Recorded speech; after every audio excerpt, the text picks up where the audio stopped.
Bon, bienvenue à tout le monde. Ça fait drôle. Presque personne dans la salle ici. Il y a trois personnes mais on est une 35 personnes là, qui sont en ligne directement sur Zoom. Alors, bienvenue à cette conférence hors série de l'IBIS, où aujourd'hui, on a le bonheur d'accueillir deux scientifiques de données de l'Institut Intelligence et Données, Pierre Gravel et Camille Besse. Pierre, lui, a roulé il a une formation de base en physique, donc génie physique, puis même astrophysique. Et puis, il est surtout spécialisé dans l'analyse d'images. L'analyse de données. L'analyse de données, l'analyse d'images en intelligence artificielle. Et Camille, lui, formation de base en mathématiques, informatique, physique. Et puis, Camille s'occupe beaucoup aussi là, de la maîtrise à l'Institut Intelligence et Données et des stages en milieu professionnel. Alors, le lien entre l'IBIS et l'IID se construit là, depuis un certain temps. Il y a plusieurs chercheurs de l'IBIS qui font partie, certains chercheurs qui font partie de l'IID. Il y a d'autres chercheurs aussi de d'autres facultés dans le domaine de la biologie ou de la biochimie, de la phytologie, qui font aussi partie de l'IID. Donc, l'application de ces méthodes-là, on parle d'apprentissage automatique, qui est une des branches de l'intelligence artificielle, est de plus en plus utilisée là, dans nos méthodes d'analyse. On ne s'en rend pas toujours compte, là, mais ces méthodes-là sont de plus en plus présentes. Aujourd'hui, Pierre va nous présenter, dans le fond, les notions de base en apprentissage automatique pour nous amener, nous les biologistes, là, à pouvoir développer nos propres programmes, nos propres scripts d'analyse pour forer nos données, dans le fond, appliquées à nos données génomiques ou nos données en protéomique. Pour conclure la présentation, Camille, lui, va présenter l'école d'hiver en intelligence artificielle qui est donnée par l'Institut Intelligence et Données. Là, c'est une des raisons pourquoi on avait fait cette présentation-là avant les fêtes, là, dans un cadre hors série. C'était pour donner l'occasion aussi aux gens qui seraient intéressés à cette formation-là de l'école d'hiver de se préparer, parce qu'il y a quand même des bases. Là, ça demande des bases en programmation Python. Les liens vont être donnés vers des formations qui sont données ici en ligne à l'Université Laval. Et puis, il y a du personnel ici, dont moi, là, qui peut donner aussi de l'accompagnement d'ici là, le début de l'école d'hiver. Donc, c'est bon. Pierre, je te laisse la parole. Merci. Le microphone marche? OK, c'est là. Donc, bonjour à tous. Je suis vraiment très content de venir ici. C'est la première fois que je visite l'IBIS. Et ça va me donner l'occasion de parler d'un sujet qui me fascine, qui est l'apprentissage automatique. En fait, l'apprentissage automatique, ça répond à énormément de questions que j'avais quand j'étais étudiant gradué, par exemple. On avait beaucoup de données à traiter. Il n'existait pas vraiment de méthode pour les traiter correctement. Tout le monde se posait des questions. Il n'y avait rien disponible sur Internet à l'époque. Et aujourd'hui, il y a un foisonnement de techniques qui apparaissent régulièrement. Et c'est vraiment, on est dans l'ère de l'informatique en ce moment. Donc, sans plus tarder, je vais sauter dans le vif du sujet. Donc, voici le plan de ma présentation. Je vais faire une brève introduction sur le sujet en soi. Et après ça, je vais me concentrer sur quelques applications que vous connaissez probablement de nom. La régression, classification, regroupement de données, ça c'est le data clustering, peut-être que vous connaissez. Réduction de dimensionnalité, ça s'appelle data embedding, hyper puissant. Traitement du langage naturel, on dirait que ce n'est pas utile pour vous, mais vous allez voir que ça peut vraiment l'être. Et après ça, je vais parler brièvement des méthodologies d'expérimentation. Comment ne pas faire plein d'erreurs en analysant ces données. C'est le genre de choses que j'ai fait moi-même souvent quand j'étais étudiant. Et on va aller au-delà de ça. Puis, je vais conclure par la suite. Et une chose que je dois vous dire, c'est que j'aurais pu faire une présentation avec un très grand nombre d'images, un très grand nombre d'exemples où tout le monde dit « Wow, c'est fantastique » et tout ça. Mais l'intérêt, ce n'est pas ça. L'intérêt, je veux plutôt vous montrer que ce sont les techniques de base. Et c'est des techniques que vous pouvez utiliser très rapidement. Et la plupart des projets, en fait, vont toucher aux points qui sont montrés ici. Et donc, je vais plutôt m'en tenir à ça. Je vais vous montrer comment vous pouvez utiliser ça dans vos recherches. Finalement, c'est ça qui est intéressant. Donc, introduction. Qu'est-ce que l'intelligence artificielle et aussi l'apprentissage automatique? En passant, vous connaissez peut-être ce qu'on appelle le machine learning. On traduit souvent en français pour apprentissage machine, mais le vrai nom, c'est apprentissage automatique. Donc, même en disant ça, probablement, je vais utiliser apprentissage machine, ça devient un automatisme. Donc, finalement, l'intelligence artificielle, c'est un champ d'étude qui donne à un ordinateur la capacité d'apprendre sans être explicitement programmé. Et c'est ça vraiment la partie importante qu'il faut retenir, c'est que vous apprenez à un ordinateur à résoudre des problèmes sans le programmer. Vous donnez simplement des exemples. Il peut faire mieux que vous, en fait, pour analyser les données. C'est vraiment fascinant. Donc, l'intelligence artificielle, c'est assez général. Ça contient l'apprentissage machine, ce dont je vais parler aujourd'hui. Également, le deep learning, ça s'appelle l'apprentissage profond, qui est la partie la plus sexy en ce moment, une des parties les plus sexy de l'intelligence artificielle. Et un petit nouveau qui s'appelle le traitement du langage naturel, que je ne connaissais pas avant quelques années. Et c'est vraiment fascinant, vous allez voir. Donc, on va s'en reparler. Donc, il y a des grandes divisions. Ça, c'est un genre de document qui a été fait en 2020. Et si on refaisait le même exercice l'année prochaine, il y aurait déjà de nouveaux bourgeonnements qui apparaîtraient. C'est vraiment quelque chose qui évolue rapidement. Soit dit en passant, ce genre de diagramme-là, on le trouve partout en anglais, mais très peu en français. Et je dois dire que Camille, à l'idée, en a préparé un en français, puis ce serait bien que ça rayonne dans la francophonie, parce que tout ce qu'on trouve, c'est en anglais, malheureusement, ou en chinois, je dois dire. Donc, les grandes divisions, c'est l'apprentissage supervisé avec ses grandes applications. Aussi, il y a l'apprentissage non supervisé, je vais en discuter, avec ses très grandes applications. Et le tout dernier, c'est l'apprentissage par renforcement. C'est ça qui permet de vaincre les ordinateurs au jeu de Go, par exemple, au jeu d'échecs et tout ça. C'est vraiment une nouvelle façon de voir les choses et ça a beaucoup d'avenir, en fait. Donc, ça, c'est l'approche traditionnelle. Comment on faisait les choses avant? Je vais vous montrer comment on fait les choses maintenant. Donc, avant, moi, j'ai fait ça pendant des années. Vous avez une image. Vous aimeriez la classifier, dire c'est un chat ou un chien, une voiture, un cow-boy, etc., etc. Donc, avant, il fallait écrire un programme qui était quand même très complexe. Et donc, ce que vous entriez vos données, votre programme, et vous croisez les doigts de façon à ce que le résultat soit chat. C'est la façon traditionnelle. On a fait ça pendant 60 ans, ce type de programmation-là. Et la partie ici est vraiment très difficile. C'est là où est l'expertise programmeur. Aujourd'hui, oups, je m'excuse. Oh, notez le programme est ici, les résultats sont là. Maintenant, qu'est-ce qu'on fait? La situation est totalement inversée. Ce qu'on fait, c'est qu'on va simplement donner ce que l'on veut ici. Donc, je donne des images, dans ce cas-ci, c'est un chien et un chat, et j'ai des étiquettes. Ça, c'est la réponse que je cherche. Ça, c'est les données que normalement j'aurais données. Ça, c'est ce que j'aurais voulu obtenir, mais là, on les fournit. Et, pardon, excusez-moi. Et on dit à l'ordinateur, organise-toi pour les classifier correctement.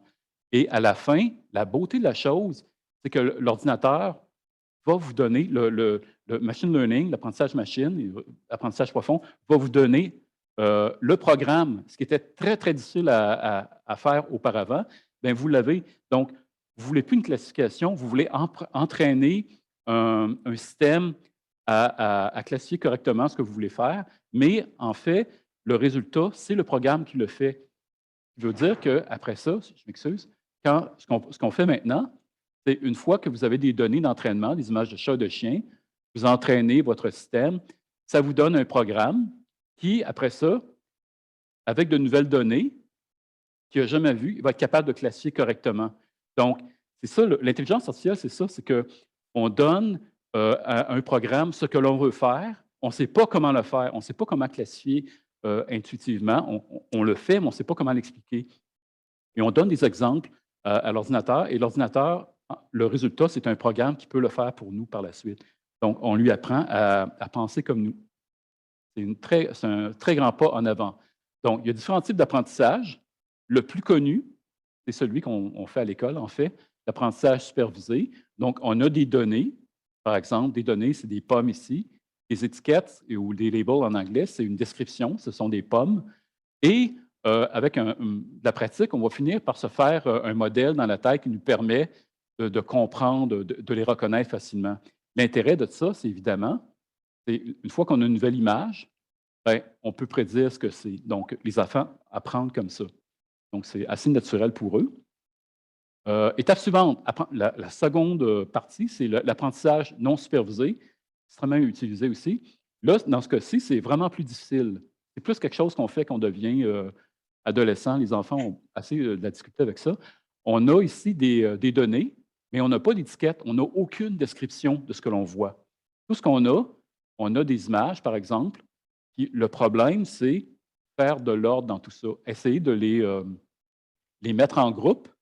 Et une fois que vous avez fait des groupes, un autre problème, dans ce cas-ci, c'est facile, mais généralement, ce n'est pas aussi facile que ça, c'est identifier ce qu'on appelle les classes, les étiquettes, de façon à ce que, après ça, évidemment, si je... Ah, je m'excuse, pour retourner, c'est ça.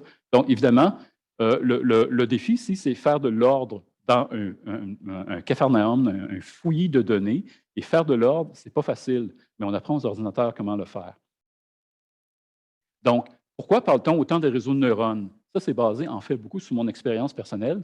C'est qu'avant 2012, je vous dirai après qu'est-ce qui se passe en 2012, mais par exemple, on voulait faire de la reconnaissance d'objets, dans ce cas-ci, c'est une voiture, il fallait, un spécialiste, extraire ce qu'on appelle des caractéristiques, longueur, poids, toutes sortes de mesures, puis ce n'était pas évident de savoir lesquelles utiliser. Et après ça, il fallait faire un classifieur qui allait organiser tout ça de façon à prédire correctement quel est l'objet qu'on veut classifier. Dans ce cas-ci, c'est une voiture. Souvent, ça marchait plus ou moins bien parce que la tâche est difficile. Aujourd'hui, en fait, qu'est-ce qu'on fait? On donne beaucoup d'exemples de voitures, de camions, d'avions, etc., avec l'étiquette. Et ce qui est fantastique, c'est que ici, c'est un réseau de neurones. Qu'est-ce qu'il va faire? C'est qu'il va faire automatiquement l'extraction des caractéristiques. Il va en trouver des centaines, il va en trouver des milliers, alors que nous, on pouvait peut-être en trouver 7 ou 8 vraiment intéressantes, mais lui, il va en trouver des centaines, des milliers qui sont vraiment meilleurs que nous. Non seulement ça, c'est qu'il va travailler sur un classifieur, il va l'entraîner lui-même, et le résultat, ça va être, il va obtenir une classification qui est vraiment meilleure que ce que nous pouvions faire auparavant. Donc, c'est quelque chose qu'il apprend en lui fournissant beaucoup d'exemples. On connaît mieux maintenant comment ça marche, mais il apprend à extraire vraiment le jus dans les données de façon à s'en servir vraiment plus efficacement que nous. Donc, moi, quand j'ai découvert ça il y a très longtemps, autour de 2016, la mâchoire m'en est tombée parce que c'est vraiment impressionnant. Donc, qu'est-ce que ça a changé? Avant, si vous aviez des données que vous vouliez analyser, vous écriviez un programme en apprentissage machine, par exemple. Vous aviez un autre problème à résoudre, un autre programme, et c'était assez redondant. Il fallait faire, c'était tout le temps un essai après un autre et après un autre. Aujourd'hui, regardez, il y a vraiment... Qu'est-ce qui a changé? C'est que vous avez, par exemple, un programme, dans ce cas-ci, c'est historique, là. C'est un programme, par exemple, qui a analysé des millions d'images. Ça a pris des semaines à l'entraîner, le réseau, et le résultat, ça fait un classifieur d'images qui était fantastique. Déjà là, on peut dire, ouais, c'est bien, mais so what? Ben, l'intérêt de la chose, c'est que vous pouvez prendre le transfert, vous prenez le moteur sous le capot, ce qu'on appelle le backbone du réseau neurone, vous le transférez dans un petit réseau ici, tout petit, qui, lui, peut apprendre juste à partir de quelques données seulement, et vous allez transférer la connaissance. Finalement, ça revient à faire ça. Vous avez un réseau qui est entraîné pendant des années avec une incroyable quantité de données, et le transfert, vous allez transférer ces connaissances à un petit réseau qui, lui, va être capable de travailler avec beaucoup moins de données et de petites données, en fait. Donc, l'intérêt aujourd'hui, c'est ça qui fait ce qu'on apprend. Cette technique-là s'appelle le transfer learning. C'est le joyau, c'est le cœur, la partie la plus intéressante des réseaux de neurones. C'est que vous transférez le moteur d'un réseau de neurones à un autre et vous n'avez pas besoin de recommencer à zéro. Et les performances sont époustouflantes. Et on peut, après ça, peaufiner avec de nouvelles données. Donc, je vais parler maintenant de plusieurs applications. Une des premières, la plus simple, vous connaissez tous, s'appelle les régressions. Vous connaissez l'expression « fit a model to data », fitter un modèle à des données. Bien, c'est ça, mais il y a des techniques qui sont vraiment très bonnes. Donc, qu'est-ce qu'on veut faire? Dans ce cas-ci, c'est ça ici. Vous avez, par exemple, features, c'est caractéristiques en anglais. Vous connaissez beaucoup de caractéristiques par rapport à une maison et vous voudriez estimer son prix, prédire le prix. C'est un problème de régression, en fait. Probablement le premier problème qu'on apprend lorsqu'on fait de l'analyse de données. Voici de quoi ont l'air les données. C'est probablement le genre de données que vous avez vous-même dans des projets différents, bien sûr. C'est sous forme matricielle. Donc, pour une maison, j'ai des caractéristiques. Donc, c'est la surface, le nombre de chambres, etc. et le prix qui était, c'est le prix de vente observé sur le marché. Et vous avez un grand nombre de données comme ça. L'intérêt de l'apprentissage dans ce cas-ci, c'est faire en sorte, à partir de données comme ça, qui peuvent être très complexes, estimer, prédire le prix de façon à ce que, plus tard, quand vous avez une nouvelle maison, ah, il a disparu. Ah, le voilà. Donc, quand vous avez une nouvelle maison, vous mesurez les mêmes caractéristiques et vous pouvez prédire le prix. Évidemment, ça semble simple comme ça. Il y a des situations où c'est vraiment très, très difficile à modéliser, mais on peut le faire. Ça, c'est l'approche un petit peu classique, où on va, par exemple, X, c'est mes caractéristiques. Donc, je pourrais utiliser des modèles très simples, régression linéaire, polynomiale, ça, c'est plus intéressant, et des modèles de plus en plus complexes comme ça. Et le but de la chose, c'est de prédire à partir de nos données, les fameux paramètres ici, parce que les paramètres nous disent quelles sont les variables qui sont vraiment intéressantes. Vous mesurez 1000 variables, vous allez prédire quelque chose, puis le système va vous dire que parmi les 1000 que vous avez utilisées, il y en a 3 qui sont vraiment intéressantes. Bien, c'est beaucoup d'informations gardées. Ça permet d'interpréter le modèle. Ça, évidemment, on connaît tout ça. Finalement, la régression, c'est ça. Ça peut être en dimension 100, mais là, je le fais en dimension 1. Vous avez un modèle réel qui est en pointillé. Vous avez les données expérimentales et le but, c'est d'ajuster les coefficients que je vous montrais tout à l'heure de façon à faire un bon fit avec les données. Donc, ça, c'est la méthode traditionnelle que l'on voit. D'accord? On a tous appris ça à l'école, mais on va au-delà de ça. Et pourquoi c'est intéressant, la régression? C'est que généralement, les modèles qu'on fait, à moins que vous soyez en physique, en chimie, en mathématiques, même en génie, si on commence à être ici, la plupart des modèles qu'on utilise dans la vraie vie, c'est des modèles empiriques. Empirique, ça veut dire que ce n'est pas théorique. Ce n'est pas du tout basé sur une théorie. Mais l'intérêt de ça, quand même, c'est que, bien qu'ils n'expliquent rien, ils permettent de faire des prédictions utiles. Exemple ici, c'est quoi le pourcentage de gras en fonction de l'indice de masse corporelle? Bien, il n'y a pas de théorie derrière ça, mais le fait qu'on puisse le prédire, c'est intéressant. Chose intéressante aussi, c'est que si vous avez des paramètres que vous avez mesurés et qui varient en fonction du temps, il n'y a rien qui vous empêche d'utiliser toujours un modèle comme ça parce que vous êtes capable de représenter le même modèle à nouveau, exactement la même forme, sauf que vos valeurs X maintenant varient en fonction du temps. Ça sert à quoi? Bien, faire des prédictions boursières.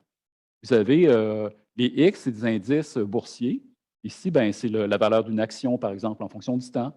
Donc, à partir de données ici, on est capable de prédire quelles seront les valeurs d'un indice boursier pendant des mois, par exemple. Mais ça peut s'appliquer aussi en biologie.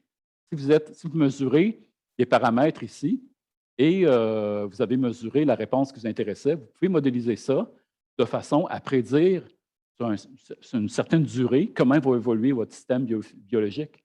C'est vraiment une application, en fait, de la régression. Ça, c'est quand ça marche. Mais des fois, ça ne marche pas. Parce que le monde est vraiment très complexe. Des fois, les techniques que je vous ai montrées ici ne marchent pas. On va utiliser une technique qui s'appelle un arbre de décision. Est-ce que ça vous dit quelque chose, un arbre de décision? Parfait. Bien, un arbre de décision, là, c'était ce type de méthode de régression. Dans les années 80, on appelait ça des systèmes experts, basés sur des arbres de décision totalement gigantesques. Ça n'a pas atteint les performances qu'on prévoyait. Donc, un arbre de décision, ce n'est pas terrible. L'idée, en fait, c'est d'en mettre plusieurs arbres de décision. Ça fait une forêt aléatoire, random forest. Vous connaissez? Une technique vraiment puissante. Puis, en plus, ça nous dit quelles sont les variables vraiment importantes. Je vais vous donner un exemple de quelque chose qu'on ne peut pas modéliser simplement.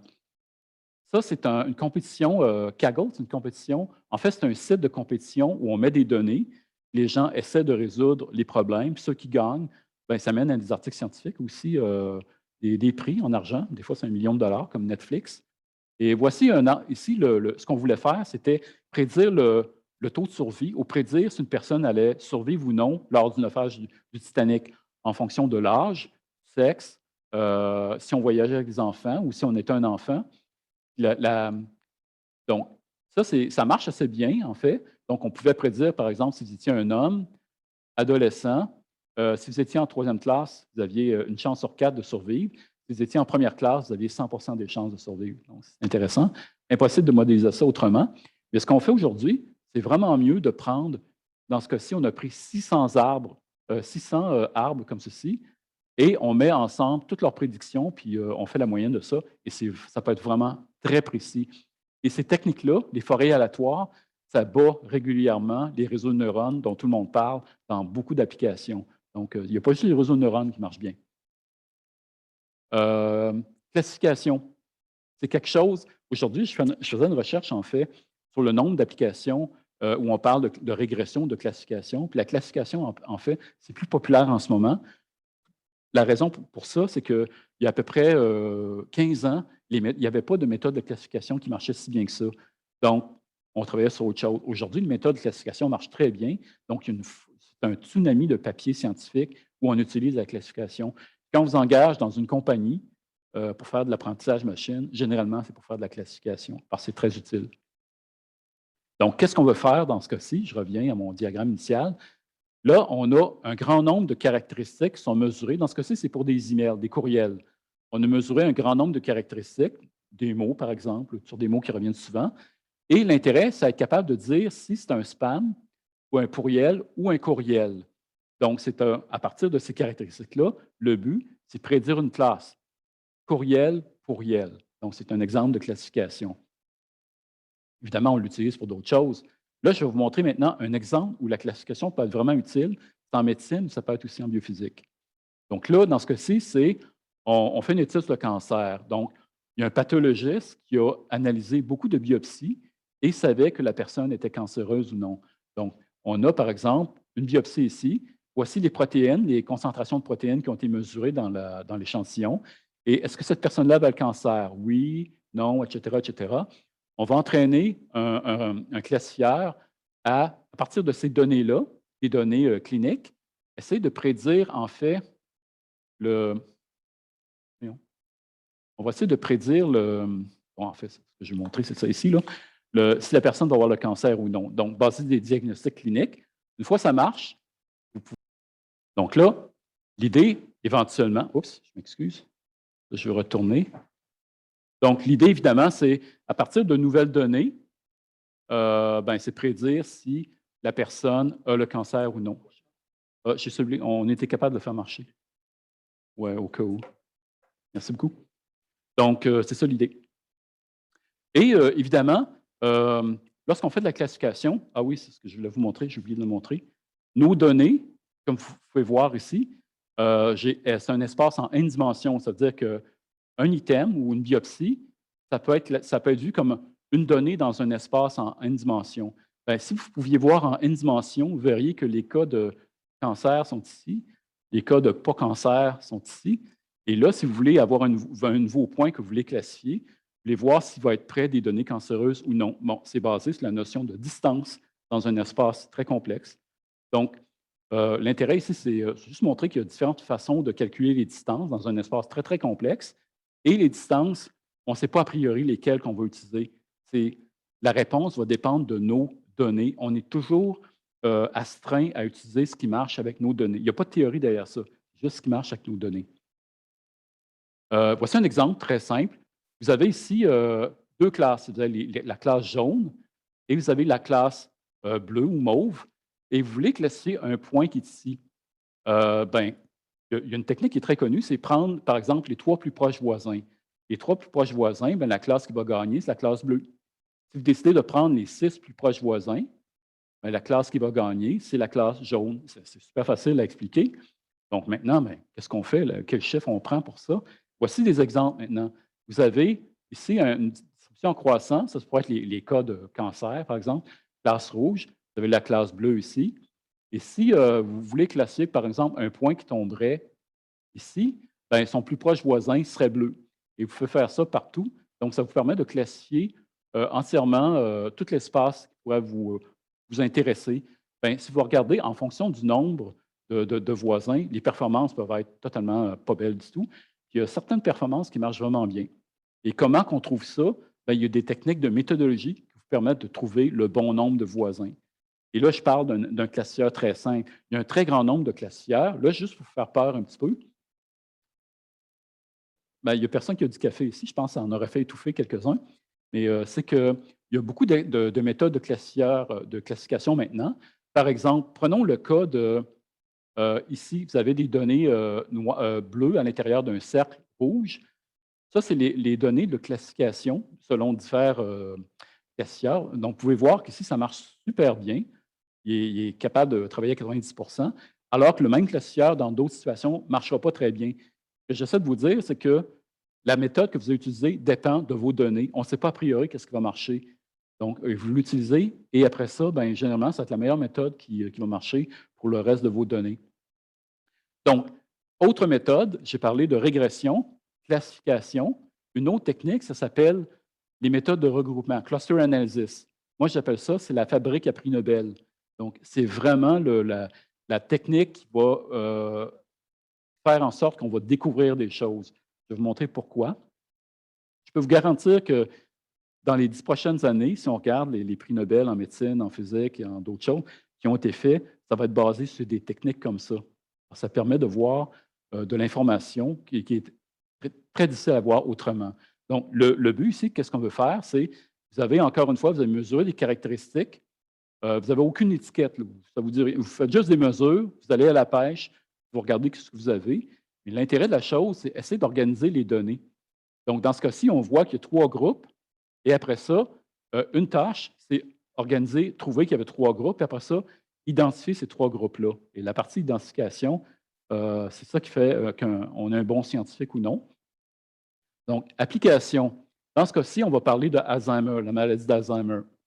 C'est le genre de recherche qui se fait en fait. Donc là, ce qu'on va faire, on va faire une ponction lombaire où on va aller en fait obtenir du liquide céphalorachidien dans le cerveau. On va mesurer des concentrations de protéines, comme les alpha, autant pas. Il y a différentes protéines qui sont assez connues dans le domaine. Et dans ce cas-ci, c'est qu'on a des données, plein de données, dans un espace en n dimensions. Donc, peut-être que pour chaque échantillon, vous mesurez peut-être 100 caractéristiques.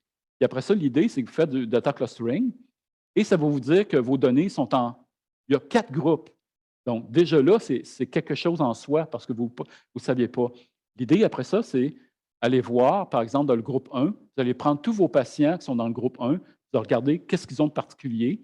Faites la même chose pour groupe 2, groupe 3, et c'est là que vous allez vous apercevoir que bien, le groupe 4, c'était mon groupe de contrôle. Le groupe 1, maladie d'Alzheimer, mais elle est différente de celle-ci, différente de celle-ci. Donc, vous venez de séparer la maladie d'Alzheimer en 3 sous-maladies. Et il n'y a personne qui l'avait fait auparavant. Donc, la difficulté ici, en fait, il y a des techniques qui vous permettent de trouver les groupes. Il y a combien de groupes? Après ça, vous regardez tous vos groupes. Et là, c'est ici que vous êtes un bon scientifique parce que vous devez être capable de dire, ben, tous les gens de mon groupe 1 sont ici. Qu'est-ce qui différencie? Bien, on voit que c'est deux variantes de la même maladie, ce qui fait un bon scientifique. Un Pasteur disait, la chance favorise l'esprit préparé. Donc, si vous êtes attentif à ça, vous allez faire ce genre de découverte-là. Donc, on pourrait dire que c'est une technique, on va à la pêche. On a beaucoup de données, on les analyse, et le but, ben, c'est essayer de découvrir quelque chose, et c'est la technique qui marche le mieux. C'est pour ça que je dis que c'est une fabrique à prix Nobel. Donc, ici, c'est juste faire le parallèle. Donc, ici, tout à l'heure, ça, c'est vos données de départ. Vous avez trouvé que 3 groupes, les identifiés, A, B, C. Donc, on passe immédiatement à une nouvelle situation, ça vient simplement de la classification maintenant. Donc, j'ai mon groupe ici, mon groupe ici, mon groupe ici. Je peux utiliser les techniques que j'ai mentionnées tout à l'heure pour trouver que s'il y a un point qui va tomber ici, bien, ça va être le groupe bleu, par exemple. Donc, l'idée après ça, c'est que, basé là-dessus, c'est une fois que j'ai identifié mes groupes, je sais que c'est maladie A, B, C, bien, c'est que pour de nouveaux sujets, je vais faire le même genre d'exercice avec leur liquide céphalorachidien. Et après ça, j'utilise la technique d'analyse précédente et je sais que les données vont se retrouver dans le groupe 1, 2, 3, mais on s'en fout du groupe. Ce qui nous intéresse, c'est l'interprétation. Donc, vous allez être capable de prédire, basé sur des données, si votre patient est sain ou s'il est atteint de maladie Alzheimer A, de quelle variante de la maladie d'Alzheimer. C'est le genre de technique, c'est vraiment associé au data clustering, méthode de regroupement. Très puissant. Très rapidement, Un problème qu'on a des fois quand on a des données, c'est il y a combien de clusters, il y a combien de groupes.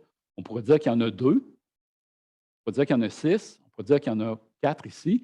En fait, il y a des techniques statistiques qui permettent de savoir il y en a combien. Donc, ce n'est pas si dur que ça, ce genre d'analyse-là. Exemple, ça, c'est vraiment très visuel. Vous avez des données ici. Vous avez juste en 2 dimensions. Vous avez 2 caractéristiques. Vous avez des expériences ABC jusqu'à ici. Vous pouvez mesurer la distance entre chacun. Donc, on voit que BC est très près. Après ça, DE est près. Donc, en fonction de la distance entre chaque item, vous pouvez voir que vous pouvez les fusionner en permettant des distances de plus en plus grandes. Si après ça, vous décidez de couper ici, donc, tous les objets qui sont à une distance moindre que ceci, vous pouvez en fait en faire des groupes. Donc, ça va vous donner 3 groupes ici. On voit très bien le groupe 1 ici, le groupe 2 ici, le groupe 3 ici. C'est une technique, ça s'appelle du regroupement hiérarchique. Facile de le dire en anglais. Hierarchical clustering. Ah, ça marche. Les Anglais ont beaucoup de difficultés à dire hierarchical parce que c'est français. Donc, ça fait marcher la mâchoire. Donc là, application de ça. Directe application en biophysique. Ici, on a, par exemple, on a le séquençage de l'hémoglobine pour différentes espèces. On l'a très bien séquencé. Et en fait, si vous regardez, vous avez des cas ABC jusqu'à F, et vous avez ici à peu près une trentaine de données. Ça revient à faire ce que j'avais ici, alors que là, plutôt qu'être en 2D, on est en 30D. C'est à peu près le même nombre d'espèces ici que je retrouve dans ce cas-ci. Donc là, on utilise la même technique pour définir ce qu'on appelle la distance entre 2 espèces. Vous la connaissez, vous êtes en bioinformatique. C'est simplement le nombre de différences de base. C'est simplement ça. Ça peut être sophistiqué, mais à la base, c'est ça. Une fois que vous avez ceci, vous pouvez organiser les différentes sections, pas les différentes, vous pouvez organiser les espèces, classifier les espèces en fonction de leur structure de l'hémoglobine. Je montre ici un exemple. Là, on n'est plus avec, on est encore avec des protéines, mais ce n'est plus du tout des espèces qu'on connaît. On travaille avec des virus. On fait le même genre d'analyse. Donc, plutôt qu'avoir ATGC ici, ben là, je travaille avec un virus en ARN, donc les bases sont différentes. Mais l'idée est la même, c'est qu'après ça, une fois que j'ai la séquence, par exemple, ça pourrait être la protéine, la neuraminidase, c'est quoi? Hémagglutinine, neuraminidase. Vous pouvez séquencer pour tous les virus et vous pouvez, après ça, faire le genre d'analyse et vous pouvez voir les familles de virus, comment les virus sont organisés ensemble. C'est basé sur des techniques aussi simples que ça. C'est rien de plus complexe. Ça peut être sophistiqué, peaufiné, mais l'idée à la base, c'est ça. Ici, c'est juste pour vous montrer encore qu'il y a plusieurs façons de solutionner un même problème. Vous avez ici des données qui sont toutes réparties. Vous avez 3 groupes de données ici. Vous pouvez voir qu'il y a certains classifieurs ou techniques de regroupement qui vont marcher pas très bien ici et qui marchent plutôt bien ici. En fait, celui qui semble le mieux marcher, c'est cette technique-là. Elle semble très bien isoler les groupes qu'on voit. Puis même dans des situations où il n'y a aucun groupe, elle ne va rien trouver. Alors qu'il y en a d'autres qui vont trouver des choses qui n'existaient pas. Donc, ce que j'essaie de vous dire, c'est qu'il y a beaucoup de techniques de regroupement comme ça. Il y en a qui vont mieux marcher que d'autres en fonction de vos données. C'est du cas par cas. Il faut juste les essayer. Réduction de la dimensionnalité. Ça s'appelle en anglais data embedding. Avez-vous déjà entendu ce mot-là? Data embedding? Non? Vous allez voir, c'est impressionnant. Qu'est-ce qu'on peut faire? Retournons avec nos expériences. Dans ce cas-ci, on s'intéresse, on va prendre des échantillons sanguins, puis pour une maladie encore, prenons des échantillons sanguins, et là, on va mesurer les concentrations en protéines. Ça, ce sont mes données cliniques. Là, je vais à la pêche encore une fois. Je ne sais pas trop où je m'en vais avec ça, mais on va essayer d'extraire de l'information de ça. Donc là j'ai des données qui sont un espace en n dimensions. N, ça pourrait être 1000, ça pourrait être 2, ça pourrait être 1000. Essayez de voir quelque chose en 1000 dimensions, c'est pas faisable. Donc, est-ce qu'on peut en laisser tomber plusieurs? Ce serait la première chose. Dans certains cas, ça marche. Ici, j'ai une distribution de points bleus et rouges en 3 dimensions. En fait, la dimension 3 est redondante. Et si je projette, si je laisse tomber la dimension 3, on voit que toute l'information, finalement, est en 2 dimensions. Super, ça marche bien dans ce cas-ci, mais généralement, ça ne marche pas. Voici un cas juste en 3 dimensions. Ici, si je laisse tomber une dimension, je me retrouve avec un triangle. Je laisse tomber une autre dimension, c'est carré et cercle. Donc, à toutes les fois que je laisse tomber une dimension, je perds de l'information. Donc, la technique d'enlever 997 dimensions de façon à en avoir 3 à la fin, c'est vraiment pas la chose à faire. Il y a des techniques vraiment plus astucieuses. L'idée, c'est ce qu'on appelle les plongements de données. Imaginez que vous avez un espace en 1000 dimensions, vous voulez le comprimer en un espace en 2 dimensions. Mais ce qu'il faut faire, c'est que si vous avez 2 points qui sont voisins en 1000 dimensions, vous voulez qu'après la compression, ils soient encore voisins en 2 dimensions. Donc, vous gardez les notions de voisinage. Ça introduit des complexes, des contraintes très, très complexes, mais on est capable quand même de trouver une bonne solution. Et les techniques qu'on utilise le plus, qui sont vraiment fantastiques, c'est ces deux-là, T-SNE et celle-ci émerge en ce moment. Voici un exemple super connu. C'est des images, on essaierait, on voudrait les voir, je vais essayer de m'exprimer clairement. Donc, chaque image, en fait, c'est des images manuscrites qui ont été numérisées. On a 6000 images par chaque chiffre. Donc, on a au total 60 000 images. Chacune fait 28 pixels par 28 pixels, donc ça correspond à 784 pixels.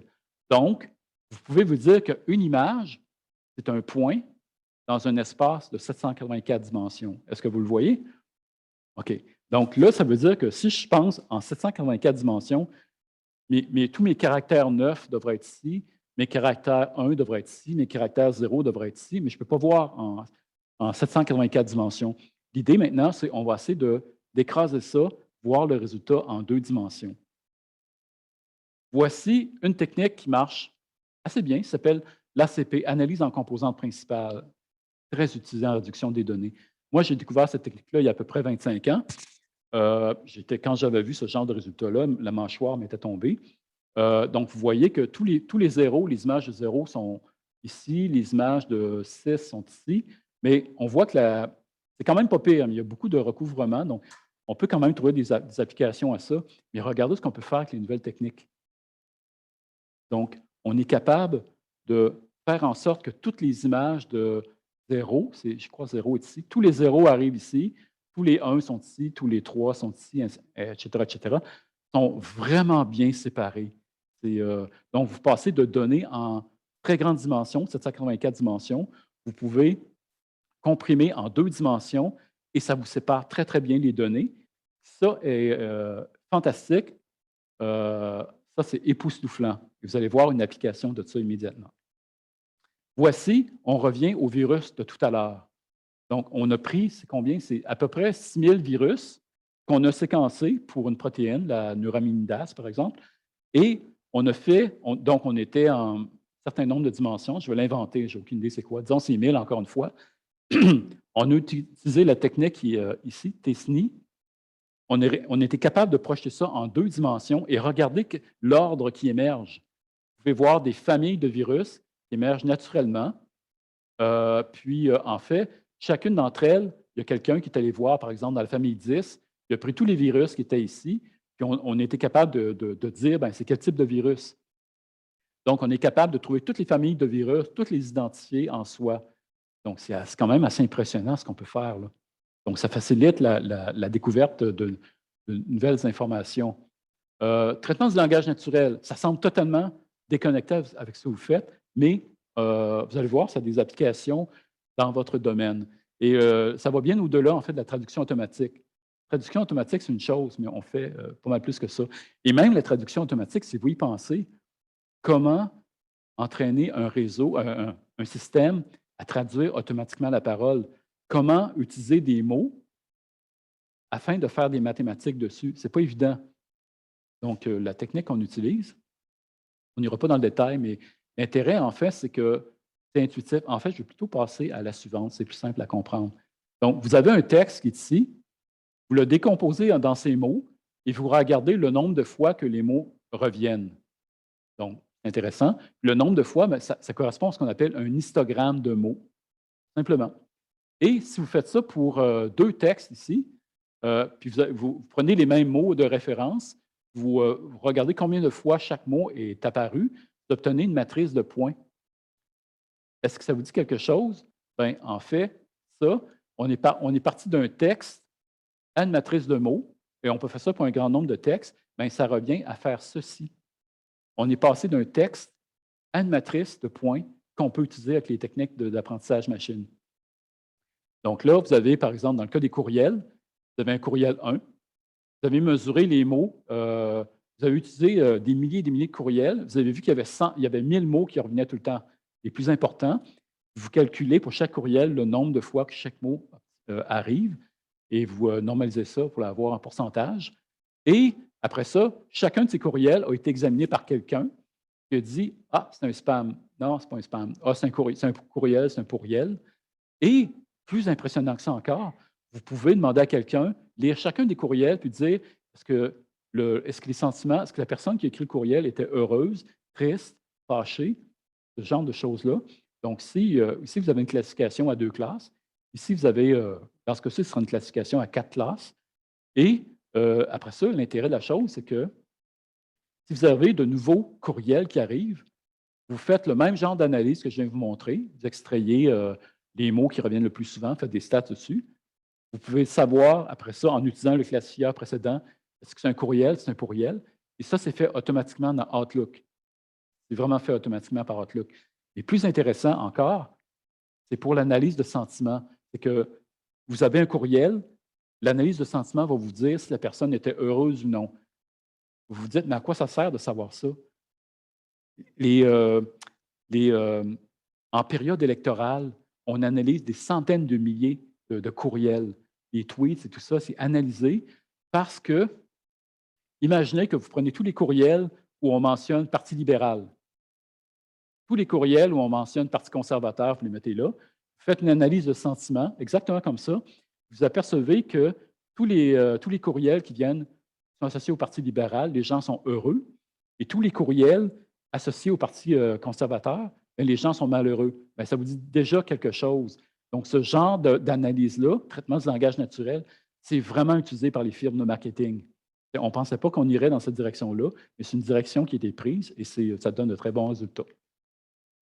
Sans aller dans le détail vraiment, mais ce que je voulais vous dire, c'est que la première étape, vous partez d'un message, vous obtenez la fameuse matrice que je vous montrais.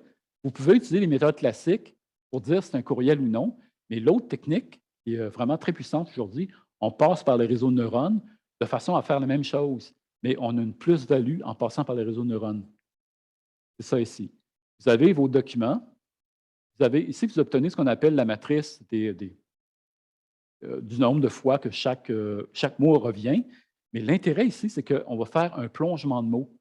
Imaginez que pour un grand nombre de textes, je mesurais 1000 mots, toujours les mêmes 1000 mots pour un très, très grand nombre de courriels ou des textes en général. 1000, c'est une dimension énorme. On va passer de 1000 à beaucoup plus petit, peut-être 20. Mais là, en faisant ça, en passant de mots à quelque chose qui est beaucoup plus petit, on parle plus, c'est plus des mots. À ce moment-là, quand vous regardez ce que vous obtenez en dimension 20, c'est des concepts, c'est plus des mots, c'est des concepts. Ça s'appelle la sémantique. Donc, vous pouvez regarder, par exemple, vous auriez un amas un cluster dans cette dimension-là, le cluster A, vous l'extrayez, vous le regardez, vous allez voir que tous les mots là-dedans sont associés à des professions. Tous les mots dans un autre sont associés à l'économie. Tous les mots sont associés à des métiers de femmes ou des métiers d'hommes, et ainsi de suite. C'est des concepts qui émergent naturellement quand vous faites l'analyse. Vous ne dites pas à l'ordinateur de le faire, ça apparaît naturellement. C'est à vous, après ça, d'utiliser l'information. Voici un exemple. On a pris un très grand nombre de romans et on a fait exactement l'analyse que je viens de vous dire. Plutôt qu'avec des courriels, on le fait avec des romans. Donc, c'est vraiment plus gros. Et on passe d'un espace en 10 000 dimensions, 10 000 mots, puis on tombe en 2 dimensions. Là, vous pouvez voir que tous les documentaires sont ici, tous les romans de science-fiction sont ici, tous les romans les romans d'enfants sont ici, et ainsi de suite. Et si vous arrivez après ça qu'un nouveau livre, sans le lire, vous pourriez faire ce genre d'analyse-là et vous pourriez savoir quel type de roman que c'est. Non seulement ça, c'est qu'on utilise ces techniques-là pour savoir, on le fait avec des pièces de théâtre. On peut savoir si une pièce de théâtre a vraiment été écrit par Shakespeare ou par une autre personne, j'oublie le nom, là, mais il est très connu. Et on peut même savoir si une pièce de théâtre a vraiment été écrite par Molière ou par un de ses amis qui s'appelait Corneille, parce qu'on ne sait pas si Molière a vraiment écrit ses pièces. Même chose pour Shakespeare. Avec ce genre d'analyse-là, on peut le savoir. Le temps file, je ne sais pas, il reste combien de temps, je vais essayer de terminer. Méthodologie d'expérimentation, c'est vraiment la base. Je vais vous montrer des exemples qu'on fait, d'erreurs qu'on fait, puis quoi faire pour, évidemment, s'en sortir. Les 3 règles d'or, ce n'est pas les 10 commandements, c'est les 3 commandements. Puis pas besoin de les écrire sur des roches, là. On peut les écrire sur ma main ou plutôt sur ma main comme ça. Là. 3 commandements sont vraiment simples, sont évidents. Donc, quand vous avez des données, vous devez les séparer à un ensemble d'entraînements et de tests. Bien, vous entraînez vos modèles avec l'ensemble d'entraînements. Wow! Vous testez vos modèles avec l'ensemble de tests. Wow! Ça semble évident. Mais en fait, ce qui semble très évident, ça l'était depuis longtemps, mais on ne pouvait juste pas le faire. Par exemple, quand j'étais au doctorat, on n'avait pas tant de données que ça. Donc, les techniques de séparation de données en différents ensembles, on ne pouvait pas le faire. On n'a juste pas assez de données pour le faire. Donc, ce qu'on faisait, c'est qu'on entraînait nos modèles avec un fit, par exemple, puis on testait nos modèles avec les mêmes données. Il y avait des petits trucs pour s'en sortir, mais c'est quand même circulaire comme raisonnement. Voici un exemple. Vous avez des données expérimentales en bleu. Ça, c'est un modèle super simple. Un autre modèle, un petit peu plus complexe, qui passe bien par les points. Un autre modèle vraiment complexe, qui ne passe pas par les points. Si vous regardez l'erreur calculée, par exemple, la distance entre les points et votre modèle, elle est très grande ici. Elle diminue, elle diminue. Donc, l'erreur devient de plus en plus faible avec un modèle de plus en plus complexe. Wow! Sauf que c'est vraiment pas beau. On voit que ça ne marche pas. Il se passe quelque chose. L'idée, c'est que vous devez garder des données de côté de façon à ce qu'une fois que vous avez entraîné votre modèle, vous allez calculer l'erreur entre les prédictions de votre modèle et vos données cachées. C'est ce qu'on appelle le test. Vous regardez l'erreur de test, qu'on appelle l'erreur de généralisation, grande ici, très petite ici et grande ici. Et vous voyez que ça correspond bien à la situation qui marche le mieux. Donc, c'est vraiment la façon qu'il faut procéder. Et quand vous utilisez maintenant, ça, je m'adresse à tout le monde là, qui fait de l'analyse de données expérimentales. Ici, c'est un modèle, c'est la complexité d'un modèle. Ça peut être un modèle bébé, très, très simple, un modèle archi-complexe. Quand vous mesurez l'erreur, ça peut être une erreur en classification, une erreur en régression, toutes sortes d'erreurs. Vous allez vous apercevoir que plus votre modèle est complexe, plus votre erreur diminue. Et déjà là, vous devriez vous poser des questions. Puis l'idée, en fait, c'est de garder des données de côté, les données de test, et vous appliquez après ça le modèle ici, par exemple celui-ci, vous l'appliquez à vos données et ça vous donne ce type d'erreur-ci. Et vous voyez que l'erreur de test passe par un minimum. Bien, ça, c'est le meilleur modèle que vous pouvez utiliser pour analyser vos données. Et c'est ce qu'on fait régulièrement. Je parlais tantôt, vous avez 50 méthodes de classification, il y en a sûrement une qui est meilleure. Vous trouvez laquelle en utilisant cette technique-là. Donc, en conclusion, il faut savoir quelle technique utiliser. Bien, la technique que vous voulez utiliser dépend des données que vous avez. Ça dépend de ce que vous voulez faire avec. Souvent, c'est la régression, ce qu'on a appris à faire au cégep, c'est la régression. L'université, c'est de la classification, puis encore là, on ne l'utilisait pas vraiment beaucoup. Avant, il y a à peu près une quinzaine d'années ou vingtaine d'années. Regroupement de données, c'est plus récent. Il faut vraiment c'est une technique assez avancée qui n'était pas disponible il y a 20 ans, par exemple. Donc, sachant ce que vous voulez faire, vous allez trouver les bons outils pour le faire. Faire très attention aussi. Des fois, ce qu'on appelle l'importance d'expliquer ses résultats. Par exemple, ici, vous avez des données, vous avez un modèle comme les systèmes experts, ce qu'on appelait tantôt les arbres de décision. Ça marche super bien, super facile à comprendre, mais les performances ne sont pas très bonnes. Au contraire, les réseaux de neurones ont des performances époustouflantes. Des fois, on a des taux de classification de 99 %. C'est wow, les bras nous en tombent. Sauf qu'ils sont hyper complexes et vous n'êtes pas capable d'expliquer comment ça marche. Vous êtes capable de les utiliser, mais vous ne pouvez pas expliquer comment ça marche.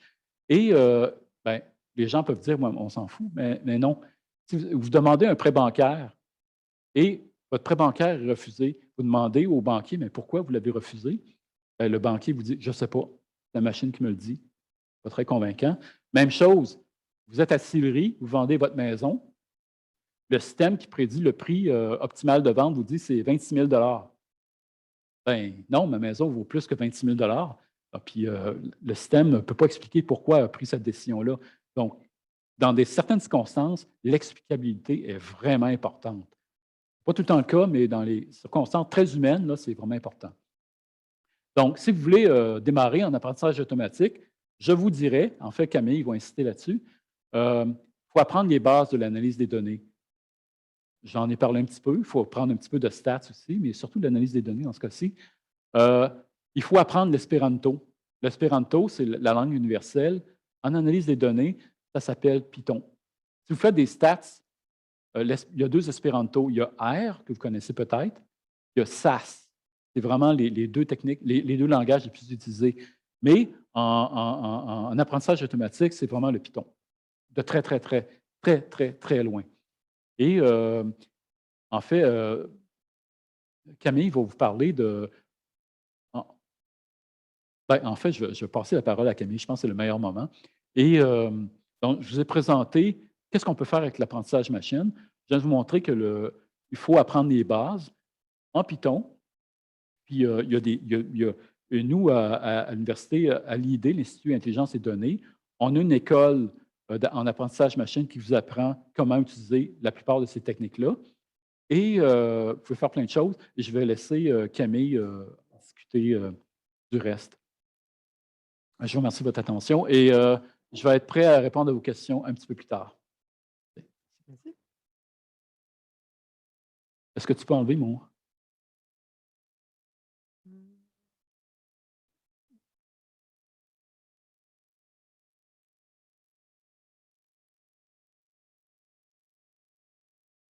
Oui, Camille Bess, travaille à l'Institut Intelligence et Données avec Pierre régulièrement. Pierre a beaucoup travaillé dernièrement. J'ai participé à monter l'école en ligne en apprentissage. Pierre a travaillé à l'améliorer continuellement depuis 2 ans, un an et demi, 2 ans. Donc là, je vais vous présenter ce qu'on fait à l'école en ligne en apprentissage automatique. Puis essentiellement, là, ça couvre pas mal tout ce que vous a parlé Pierre ce matin. Et un peu moins. Puis peut-être je pourrais demander qu'est-ce qui peut être fait ensuite avec ce que... Qu'est-ce qu'il vous faut comme préalable, surtout pour être de la faire. Donc, comment apprendre à se servir des données en 5 étapes. Donc, je vais vous parler du programme qu'on fait suivre aux étudiants, puis de la plateforme qu'on utilise, de l'accompagnement que vous avez aussi pendant cette formation courte et intensive. Au niveau du programme, on parle de 5 étapes, donc une partie introduction à l'apprentissage automatique, plus générale, générique sur la méthodologie, donc comme Pierre vous l'a introduite brièvement, être capable de séparer ces données de manière adéquate pour être capable de choisir les paramètres de vos modèles, être capable de faire attention avec vos données, de ne pas faire des erreurs de débutant, dirais-je. Puis ensuite, on rentre dans les modèles de classification au sens large. Là. Donc, toutes les images que vous a montrées, là, les colonnes de tests que vous pourriez faire de modèles, on vous les explique un par un et on vous fait jouer avec en Python sur la plateforme qui a été développée à la Faculté de Sciences et Génie. Et on vous fait faire exactement la même chose en régression. On vous montre 3-4 modèles de régression qui sont utilisés pour l'apprentissage automatique, donc qui ne sont pas nécessairement la méthodologie que vous avez utilisée quand vous avez fait les méthodes quantitatives ici en face ou autre. C'est vraiment l'aspect apprentissage statistique, apprentissage automatique, plus que la manière dont vous avez l'habitude d'utiliser la régression en bioinformatique. On va parler aussi de l'évaluation des modèles, être capable de savoir quel est un bon modèle versus quel est un mauvais modèle. Introduction à l'apprentissage profond, donc les réseaux de neurones, comment ça marche, comment construire, puis comment programmer.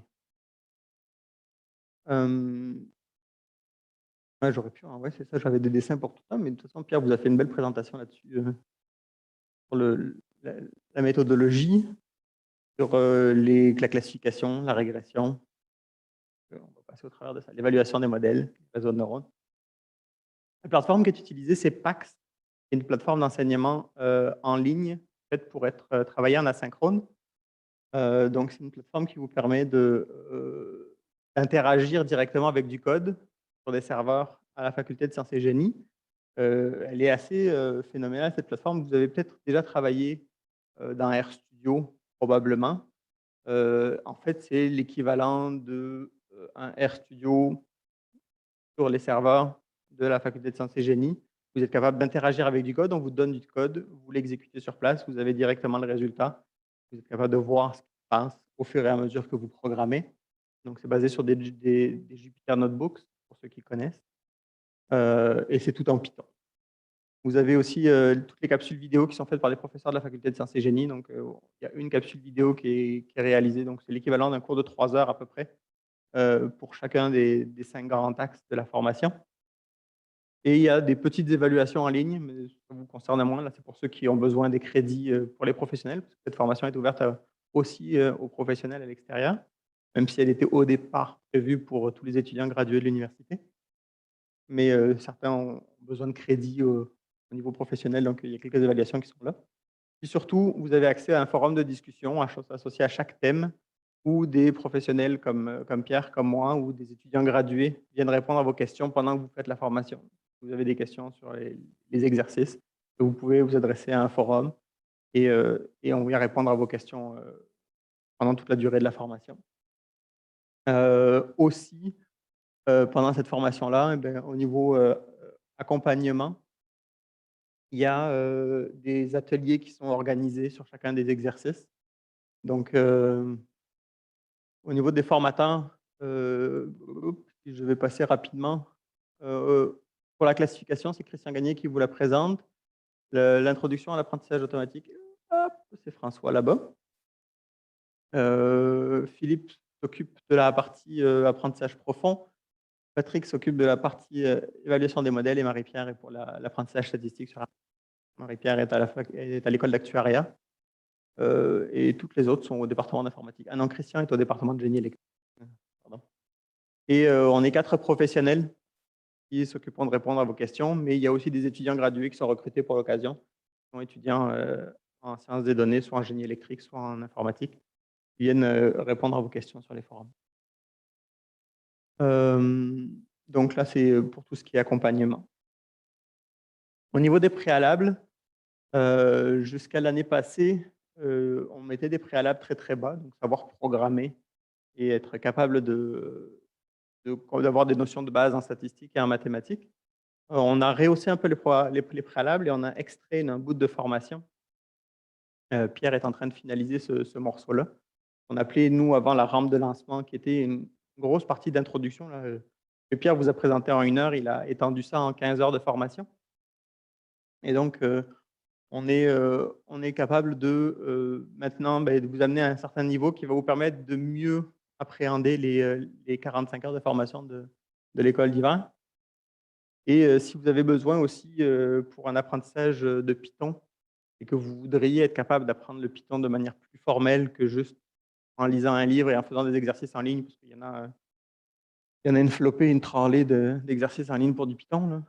Il y a aussi une formation qui est disponible sur PAX. Ça vous permet de vous familiariser avec la plateforme qui est donnée par Marc Parizeau. C'est le cours d'introduction à la programmation en génie au sens large, la génie électrique, génie informatique, génie logiciel. Et il a décomposé son cours en 4 modules, qui est le Python impératif, le Python orienté objet, le Python scientifique. Et ces 3-là sont relativement importants pour être à l'aise avec la programmation pendant l'école d'hiver. Le Python fonctionnel, c'est un bonus juste pour être encore plus coefficient avec le langage. Au niveau de l'organisation de l'école d'hiver, donc, vous avez fait les préalables. Donc là, soit la formation qui est en train de monter, c'est pas la non, cette formation, on l'appelle F1, Introduction à l'apprentissage, notion de base en apprentissage automatique, je pense qu'elle s'appelle. À partir de cette formation-là, donc qui est une formation sur les concepts que vient de vous présenter Pierre, la formation commence, l'école d'hiver commence le 7, donc le dimanche. Puis, il y aura une journée, un moment d'accueil, pardon. Puis la première semaine, on fait l'introduction à l'apprentissage automatique avec toutes les notions de méthodologie et les premières applications et la classification. Donc, c'est 2 cours par semaine. sur une durée de 3 semaines. Donc 2 blocs de 3 heures à faire en asynchrone, puisque c'est des vidéos, avec à chaque fois 1 heure de discussion et de questions avec le professeur qui a fait la vidéo. En plus de ça, il y a aussi 1 heure d'accompagnement de travaux dirigés en synchrone avec un professionnel comme Pierre ou comme moi. Mais vous avez toujours accès à tous les forums en parallèle. Donc pendant 3 semaines, on vous accompagne au travers des 5 modules jusqu'à la fin du mois de mars. Et il y a une petite surprise généralement à la fin du mois de mars, sur la dernière semaine. Les petites surprises des années précédentes, là, la première année, on a eu le scientifique en chef qui est venu discuter avec François, donc Rémi Quérillon. L'année passée, c'est Alexandre Le Boutillier, directeur de Imagia à Montréal, et de l'analyse d'images de cancer par IA, et qui vise à ouvrir les données hospitalières pour améliorer la recherche dans ce domaine. Donc, si vous avez plus d'informations sur tout ce qui est la formation, je vous invite à poser déjà vos questions maintenant. Pas hésiter à venir vous poser des questions à Pierre puis à moi. Vous trouverez toutes nos informations sur le site de l'IID. Je suis actif sur Teams aussi, si vous voulez m'envoyer un message. Je préfère au courriel, parce que les courriels, ça s'accumule vite. Les messages Teams, je peux y répondre plus rapidement. N'hésitez pas, c'est vraiment pas compliqué. Pour tout ce qui est formation, pour tout ce qui est apprentissage automatique, si vous avez des idées de projets, si vous avez besoin de questions, pour vous orienter aussi, n'hésitez pas à venir nous parler. Là, ça peut être réglé vous voulez vous essayer avant de faire la formation. Ça peut être une bonne chose aussi. Comme ça, vous avez des meilleurs objectifs pour votre formation au mois de mars. Ça peut être une bonne chose aussi. Et je pense qu'on peut prendre les questions maintenant si vous en avez. Ouais. Je vais te laisser en parler parce que moi, j'y connais beaucoup moins que ça, mais je peux te retrouver la page. OK, merci. En fait, qui est organisé à l'Université Laval, c'est un défi randonnée. Donc, c'est des groupes d'étudiants, ou en fait, ça peut être des étudiants individuels, où on leur donne un jeu de données et ils doivent l'analyser avec des techniques d'apprentissage machine. Ça peut aller aussi, ça peut être de la régression, de la classification, ça peut être des choses vraiment plus complexes. Puis souvent, les projets vont utiliser les réseaux de neurones. Et évidemment, les étudiants ne sont pas laissés à eux-mêmes, ne deviennent pas des spécialistes de réseaux de neurones. Et l'idée, c'est qu'ils ont des mentors qui ont la tâche de les aider régulièrement à analyser leurs données. On travaille comme ça à chaque semaine, 1 heure ou 2 par semaine. Puis le but, c'est atteindre, faire marcher quelque chose. Ça peut être un système de reconnaissance d'image. Vous savez, je prends toujours l'exemple de reconnaître des images de chats et de chiens, tout le monde comprend ça. Mais même, vous dire, c'est pas utile de reconnaître les chiens et des chats, mais être capable de construire un système qui le fait, c'est assez impressionnant. Et vous apprenez à le faire en quelques semaines, en travaillant un petit peu là-dessus à temps perdu, avec l'aide d'autres personnes. Et donc, Défi Randonnée, c'est gratuit, ça ne coûte rien. Vous contactez, je ne sais pas c'est quel organisme, c'est Livado. Livado, c'est ça. Et ça va être organisé, j'avais dit l'Université Laval, mais c'est au Québec en fait. Et donc, des projets vont vous être assignés. Vous pouvez arriver à vos propres données, mais généralement, on va fournir des données. Vous allez apprendre à nettoyer les données. Généralement, quand vous faites un projet, vous devez nettoyer vos données. Les données dont vous faites l'acquisition, il y a des trous dedans, il y a des données dupliquées, il y a des techniques d'informatique pour nettoyer ça. Une fois c'est fait, vous pouvez analyser vos données. Puis, il y a une phrase qu'on dit souvent, en fait, en apprentissage automatique, c'est que le spécialiste en données travaille le vendredi parce que les 4 jours précédents, il passe à nettoyer ses données, faire la colligation de données et après ça, les nettoyer. Puis la partie la plus intéressante se passe le vendredi après-midi. Quand tous nos modèles marchent, ils pouvaient faire des prédictions fantastiques et faire des découvertes. Donc, c'est ça. Et le défi randonnée, c'est une introduction à ça. C'est vraiment très léger. Pas besoin d'être programmeur. Il faut savoir les bases de la programmation. Si vous les savez, vous pouvez déjà faire des expériences. Donc, juste contacter Livado. Le site, l'information est là. Vous pouvez vous en demander plus d'informations. On peut peut-être prendre des questions si vous avez des questions. Est-ce qu'il nous reste encore du temps? Oui. Ouais. Ah, super. J'ai fait attention de ne pas aller au-delà de mon temps. Est-ce que vous avez des questions? Ça peut être dans la salle ici ou Ou en ligne. en ligne, c'est ça? Pas de gêner. Ne vous gênez pas, je ne vois pas vos images, je vois juste vos noms. Donc, vous pouvez poser toutes les questions que vous voulez.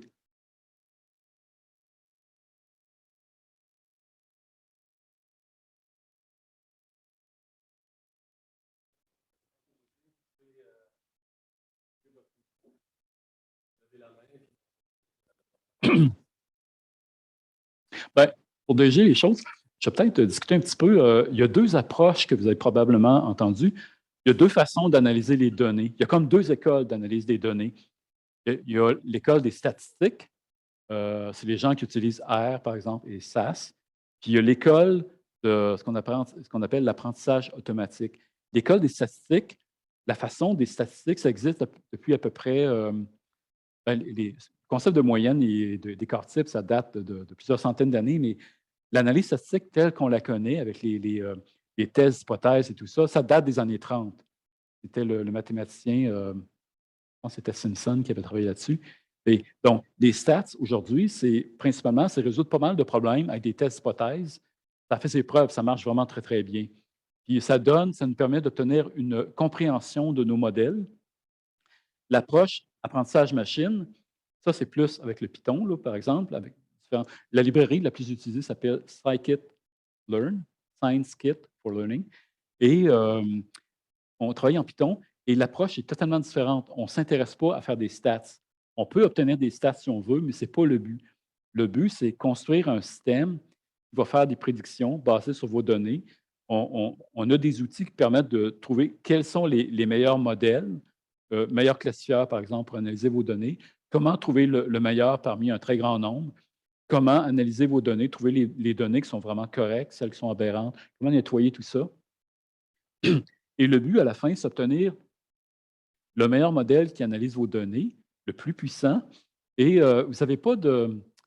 Souvent, c'est des modèles empiriques. Encore une fois, il n'y a pas de théorie derrière ça, mais vous pouvez faire quelques expériences de façon à mieux comprendre ce que vous faites. Mais le but, c'est utiliser votre modèle avec des données de façon à obtenir quelque chose. En entreprise, c'est ce qu'on veut. On veut faire marcher les choses. Et dans l'académique, on s'intéresse à comprendre les choses. C'est pour ça qu'on fait beaucoup de stats en académique. Mais comme on dit, la familiarité vient avec l'usage. Donc, plus on va utiliser les méthodes d'apprentissage machine, meilleur on va devenir à interpréter les résultats. Et on peut en faire reproduire beaucoup de choses qu'on obtient en statistique. Et je vous donne un exemple, par exemple. En stats, vous avez un modèle, vous obtenez les coefficients. Ah, super, c'est ce que je cherchais.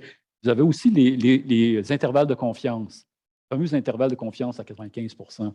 Donc, en machine learning ou en apprentissage automatique, on n'obtient pas cette information-là directement. On peut la calculer, mais généralement, on ne s'intéresse pas vraiment à ça. Ce qu'on veut, c'est trouver les coefficients qui sont vraiment importants. Pourquoi? Parce que les coefficients sont vraiment importants. Chaque coefficient est associé à une variable. Bien, vous savez après ça que la variable, celle-là est importante, puis l'autre n'est pas importante. Il y a des techniques de sélection de variables qui vont vous dire débarrassez-vous de toutes ces variables-là, ne gardez que celle-là, et vous allez faire beaucoup de choses avec ça. Vous allez faire des bonnes prédictions.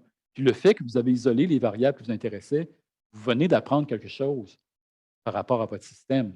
Donc, si vous mesurez, je ne sais pas, vous êtes en physique, dans un laboratoire de physique, mesurez un courant, champ électrique, champ magnétique et tout ça, bien, si vous notez chaque expérience, vous notez le nombre de cornes ou le nombre de vaches dans le pré à côté, ça ne vous aidera pas à analyser vos données. Bien, les techniques d'apprentissage machine vont éliminer le nombre de vaches, la variable nombre de vaches dans le clos à côté.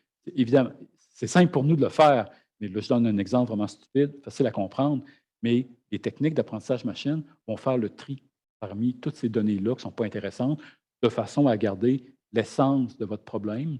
Et après ça, bien, vous pouvez faire beaucoup de choses une fois que vous avez les bonnes données avec lesquelles vous pouvez travailler. Donc, encore une fois, pour répéter, il y a deux écoles, l'école des stats et l'école de l'apprentissage machine. On n'est pas comme ça, on se parle comme ça. Il y a des profs dans un certain département qui sont très bons en stats, d'autres très bons en apprentissage machine, et chacun parle pour sa paroisse. Il y a un petit peu des guerres de clochers, mais c'est parce qu'on commence à on est un peu à la frontière des deux en ce moment. Il y a comme un recouvrement, mais ce n'est pas uniforme encore. Donc, il y a des gens qui préfèrent une philosophie d'analyse de données, puis il y en a une autre. Il y a d'autres gens qui préfèrent une autre philosophie. Donc, moi, j'ai commencé par les stats, puis maintenant, je suis en apprentissage automatique et j'adore ça. J'adore les stats, mais je préfère plus les outils en apprentissage automatique maintenant. Donc, est-ce qu'on peut prendre quelques questions? Gênez ou pas? On est ici pour répondre à vos questions.